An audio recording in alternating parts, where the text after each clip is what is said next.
Right. So if you remember from your general embryology, we had three germ layers: ectoderm, mesoderm, and endoderm, being formed from the process of gastrulation. And then we would also say that within the same third week where this was happening, your ectoderm would have a special region known as the neural plate. Right. So you may not need to know the factors that partition that, but your ectoderm is divided basically into, let's say, 5 zones. The 5 zones will be something like this. Initially, you just have a continuous ectoderm. Then there is a region that is intermediate concentrations of the factors on either side. Those are the regions that form what we call neural crest cells. So let me draw something to make you guys understand. Let's say I have something like this, right? That's my ectoderm. So you want to express a factor. Let's just say it's factor X. So there are regions that have very high levels of factor X, those that have intermediate levels of factor X, and a region that has low levels of factor X. So you end up with two similar regions on the outside, two similar on the inside, then a different region at the center with the lowest or either the highest concentration. That's the example I'm trying to give you. So this region at the center, which is a part of your ectoderm, is what we call the neural plate. Then the two regions on the side are the regions that form the neural crest cells. Then the regions at the far end are what we call the surface ectoderm, whereby you start to say the epidermis comes of the skin comes from surface ectoderm and the likes. That's what we'll be talking about, right? So you form a neural plate. That neural plate is going to fold and form what we call a neural tube, right? No need for me to to keep on repeating that. So surface ectoderm, neural crest cells, neural plate. So what you then have now is a neural tube, which brings us back to the talk that we are having. The central nervous system is ectodermal in origin. When we say ectoderm, we are referring to the neural tube that came from the neural plate. And remember, the neural plate came from ectoderm. That's why we quantify the statement to say that the central nervous system comes from the ectoderm, right? Okay. Then this is just a repetition of what I was telling you. So when you form the tube, initially the tube is open at the top and it's open at the bottom. So what happens is when you're folding, right? Initially you had a plate. I think you can see my hands, right? So when you're folding, that tube should close first, right?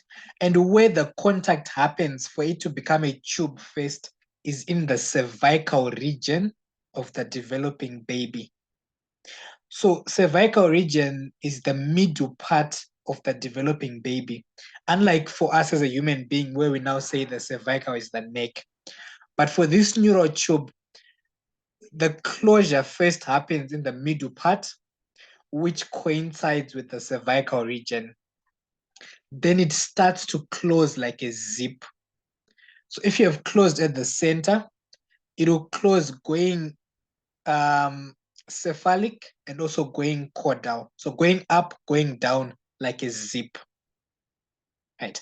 Such that at the top part, there's an opening. At the bottom part, there's an opening. The top part, which is the cranial neuropore, closes at day 25. Then the caudal part, which is the caudal neuropore, closes later. So every time when you see things that are happening at different times, always remember that the one that occurs last will give you problems. So congenital malformations are likely to happen in the caudal region because it closes last. That is why we talk about spina bifida, right?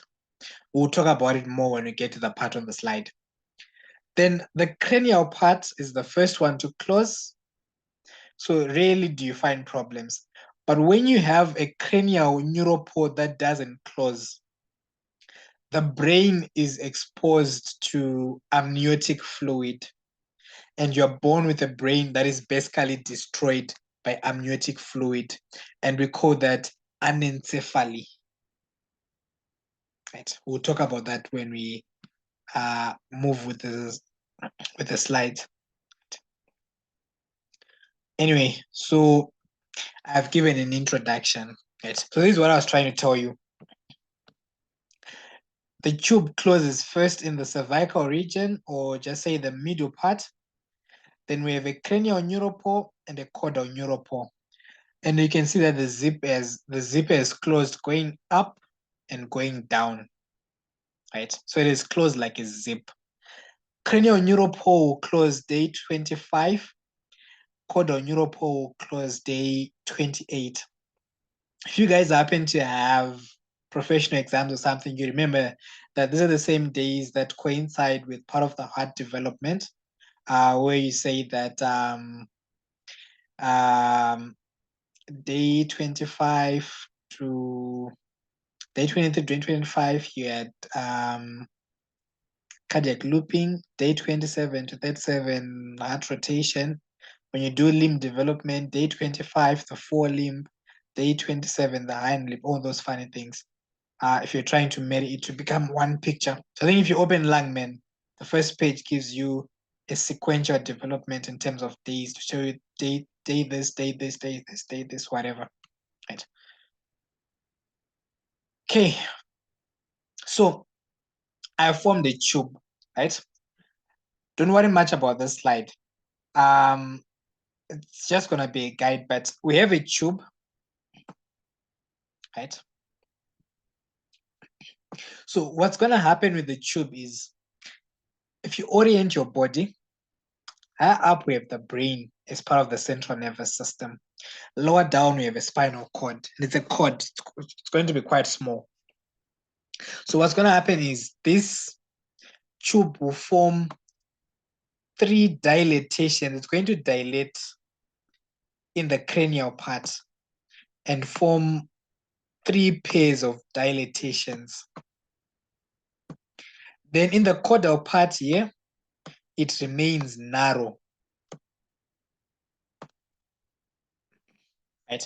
So where the tube remains narrow, it is going to form the spinal cord. Right? So where the tube remains narrow, it's going to form the spinal cord. Right? The three brain vesicles that have been formed here, we call them brain vesicles. If you are lazy, the first one is called the forebrain. The middle one is called the midbrain. It's going to continue with that name even in the adult brain. Only that one. Then the caudal one is called the hindbrain. Right? So forebrain, midbrain, hindbrain. The forebrain, the scientific name that we give it is the prosencephalon. Right? The midbrain, we call it the mesencephalon. The encephalus or the encephalus is the brain, right? So mise is midu. Remember mesodem. The prefix mis is in the middle or amongst. So the mesencephalon is the one in the middle, the midbrain. Then the rhombencephalon. the hindbrain. So with the exception of the midbrain, the primary brain vesicles would divide again to give secondary brain vesicles. So the forebrain would divide again to give you 2. The hindbrain would divide again to give you 2. The midbrain will not divide. Right? So the 2 parts that come from the prosencephalon are the telencephalon and what we call the diencephalon. This should all make sense when you start to talk about the gross anatomy, because you can't understand the gross without this. Primary brain vesicles will give you secondary brain vesicles. The secondary brain vesicles will give you the definitive structures of the brain. Right? So prosencephalon gave us the telencephalon and the diencephalon. When you do the gross, you come to realize that the diencephalon is made up of 4 parts, others say 5. That's the thalamus, everything thalamus in it. So thalamus, hypothalamus, epithalamus, metathalamus, subthalamus, whichever way you want to give it. The telencephalon will form what people generally think is the brain, but which basically is the gray matter, the cortex. What people think is the brain. That's the telencephalon, right? Which I'm sure you see that that's not really the brain. The brain is basically everything. So that's that. Prosencephalon gives us telencephalon and diencephalon. The midbrain will just give us the midbrain, which is part of what we call the brainstem. Right? So brainstem will have the midbrain, the pons, and the medulla. So if this middle part is giving us the midbrain, that means that this bottom part, the hindbrain, should give me the other 2, which is the pons and the medulla. But hindbrain, remember I said it also divides into 2 brain secondary vesicles. Those would be what we call the metencephalon and the myelencephalon. The easiest way to remember which one comes first between the 2 is you use the alphabet. ME comes first before MY. So metencephalon, myelencephalon. Right? The metencephalon will give me the pons. Before I go far, another way to remember, the prefix my speaks to the spinal cord. So that means that myelencephalon is the one that is contacting this bottom part of your neural tube that is not dilated, which I said will form the spinal cord. Right? So basically, this is what's more important. We can go to town about other things, how the neural tube epithelium will do whatever, but without understanding this, you don't understand anything. So questions about this before we talk about anything else?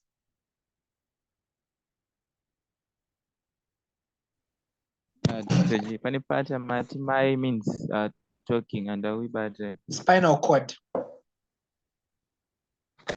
Baba.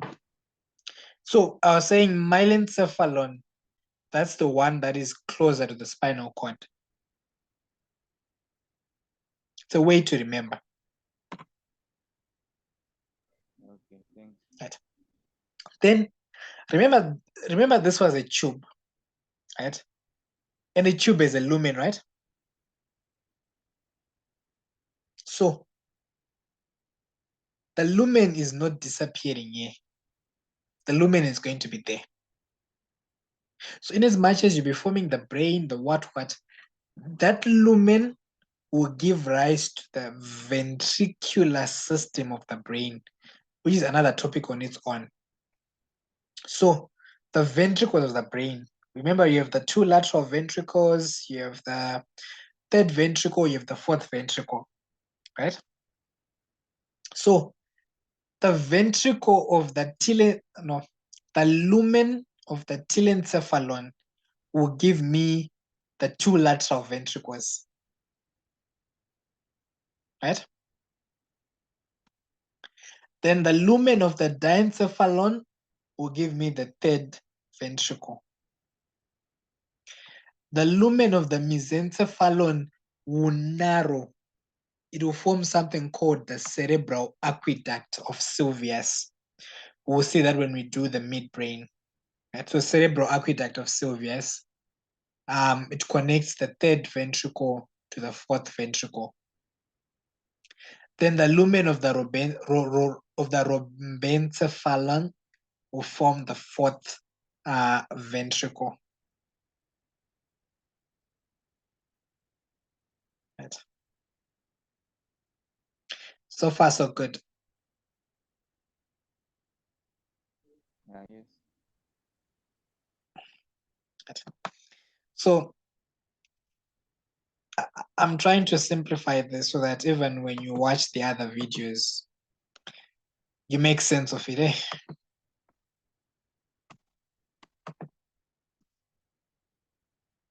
And this is what I was simply telling you about those lumen.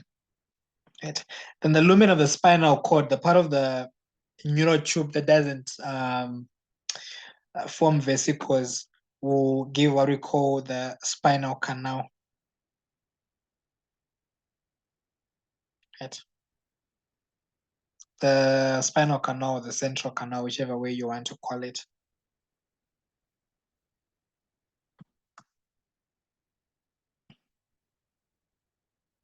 Right. Then I would want to confuse you with this, but anyway.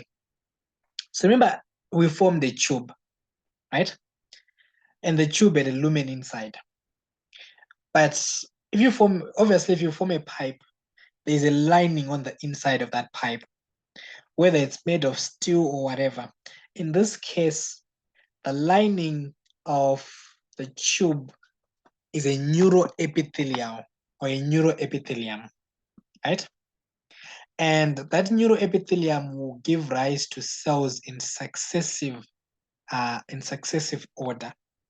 So when we do histology of the central nervous system, you're going to find that we have what we call glial cells. Glia are the supporting cells of the central nervous system, plus the peripheral nervous system as well. So remember, I'm sure you've done nerve histology. The neuron is the functional unit of the central nervous system, or basically the nervous system, right? It propagates the information. But that neuron has supporting cells. And it is these supporting cells that we call the glial cells. Where are the glial cells coming from? The glial cells will come from the neuroepithelium. What is the neuroepithelium? The neuroepithelium is the layer of cells that are lining your neural tube, right? Then, of course, we have astrocytes, oligodendroglial cells, or epidermal cells. So these cells, they have successive orders. So neuroepithelium will first give you the neurons. After it has formed the neurons, it will progress to give what we call astrocytes. After forming astrocytes, it will form this. After forming this, it will form epidermal cells at the end. But what I want you to remember is not all glial cells come from the neuroepithelium. For example, microglia, remember we used to say they're just fancy macrophages, right? So microglia are part of the reticuloendothelial system, or just say they're part of the monocyte macrophage system. So where do monocytes come from? Monocytes come from the bone marrow. So microglia are mesodermal in origin. They come from the bone marrow. Number two, in the peripheral nervous system, you're going to have a cell called a Schwann cell. Schwann cell myelinates the peripheral nervous system versus oligodendrocytes that myelinate the central nervous system, right? So the difference in terms of origin is that oligodendrocytes that are coming from neuroepithelial cells, they myelinate where? The central nervous system. Schwann cells that are myelinating your peripheral nervous system, they actually come from neural crest cells. So neural crest cells give rise to the Schwann cells. Right. Great. Sure, we are still together there. Then, whichever way you guys will learn your neuro, whether you start from the spinal cord going up or from the brain going down, which preferentially is better, I want you to remember this. As you move down from the spinal cord, going to the brain, number one, either you're adding things or you are removing things. Right? For example, if I go to my spinal cord level, at the lowest part, let's take sensory fibers. It's going to have sensory fibers from the leg. If I go to the neck, the same sensory fibers that were coming from the leg are still there. Maybe I've now added the sensory fibers coming from the trunk and the upper limb. So things will be increasing as I go up. But when I look at motor starts in the brain.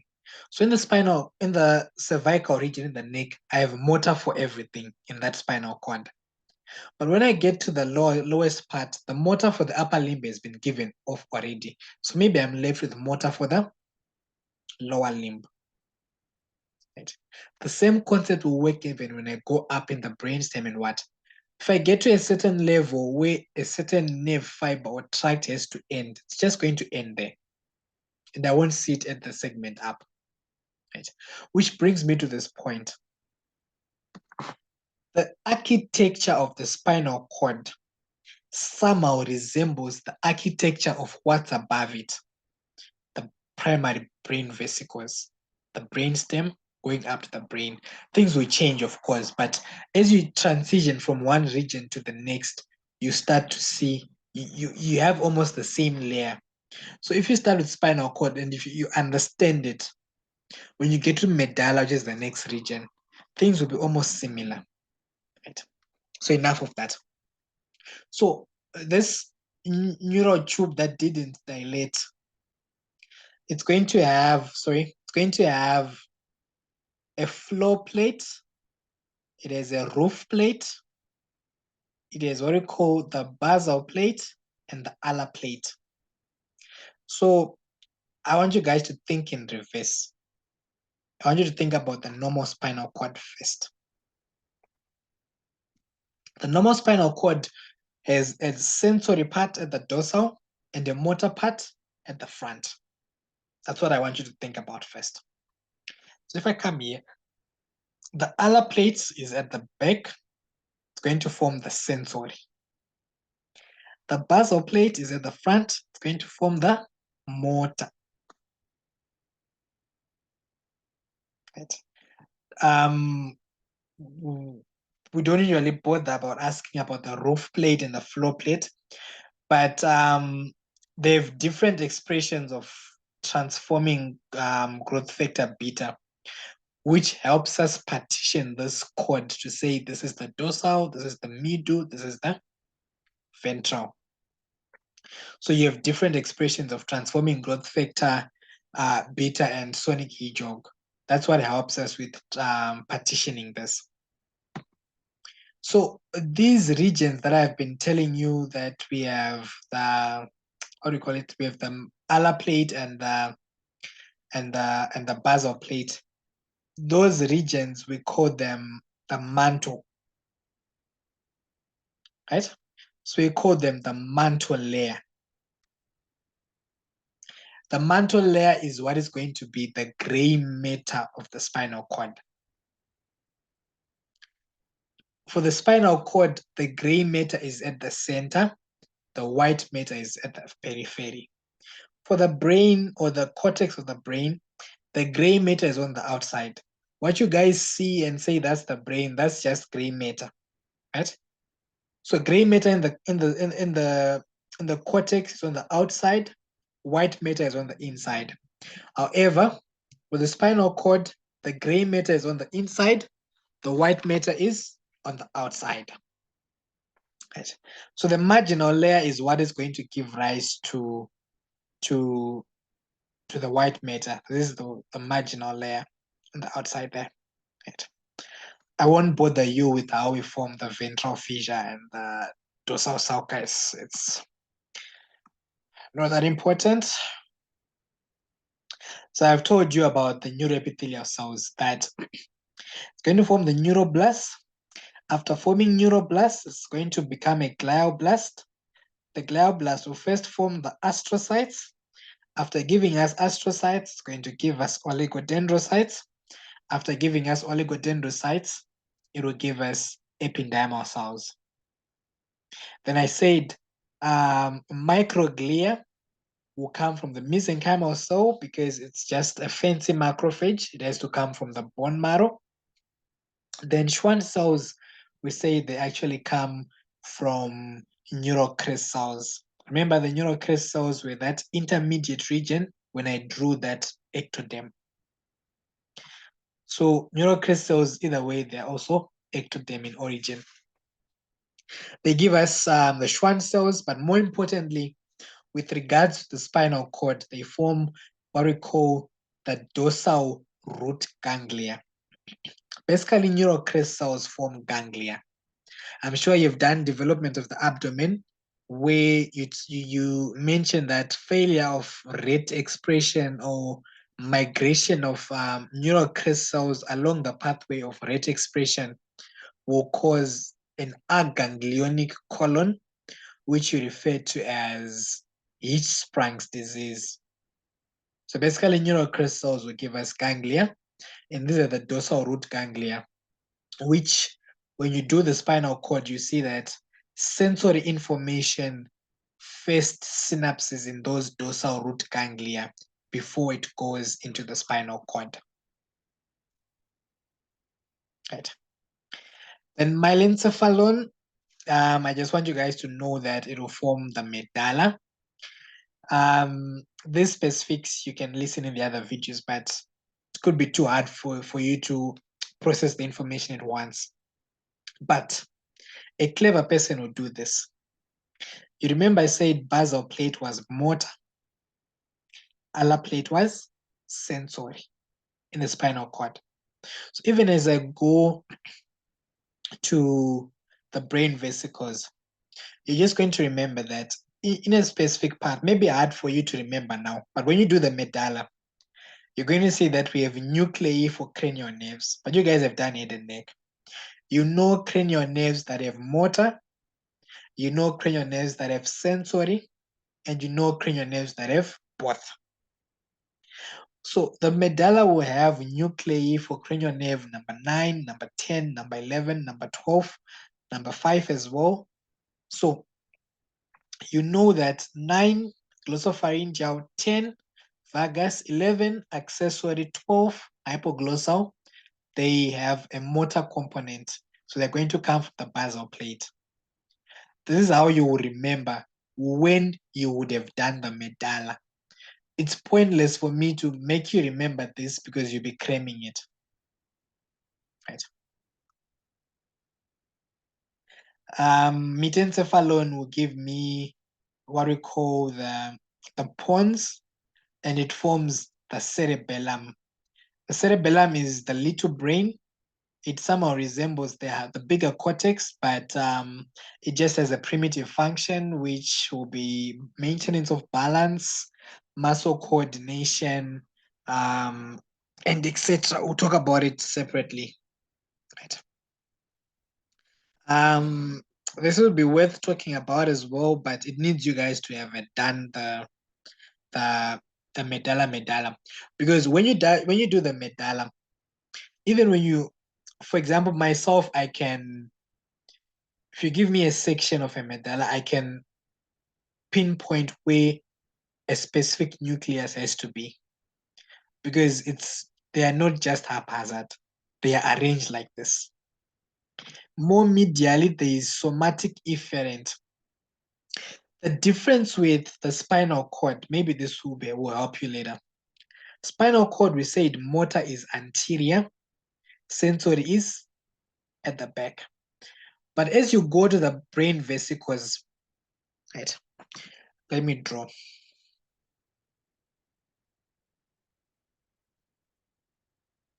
Don't know why my cursor won't allow me to draw, but as you go to the brain vesicles, they start to open. So what was at the back will go to the lateral sides because it is opening.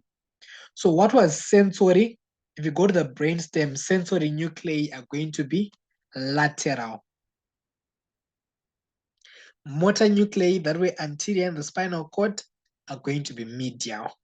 I think you can see that here we're talking about somatic efferent. Efferent is motor, it's going to. But look at the afferent ones, they are lateral. I just wanted you to see that for the brainstem, motor is medial, sensory is lateral. But for the spinal cord, motor is anterior, sensory is posterior. The reason why there's a change when you go to the brainstem is that tube is flaring up or opening up. So what was at the back is now going to the sides. Do you guys get that?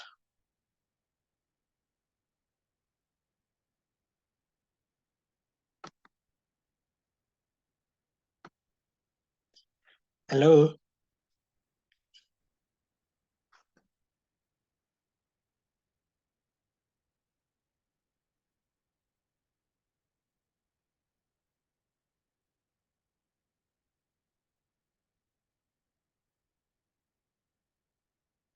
Hello?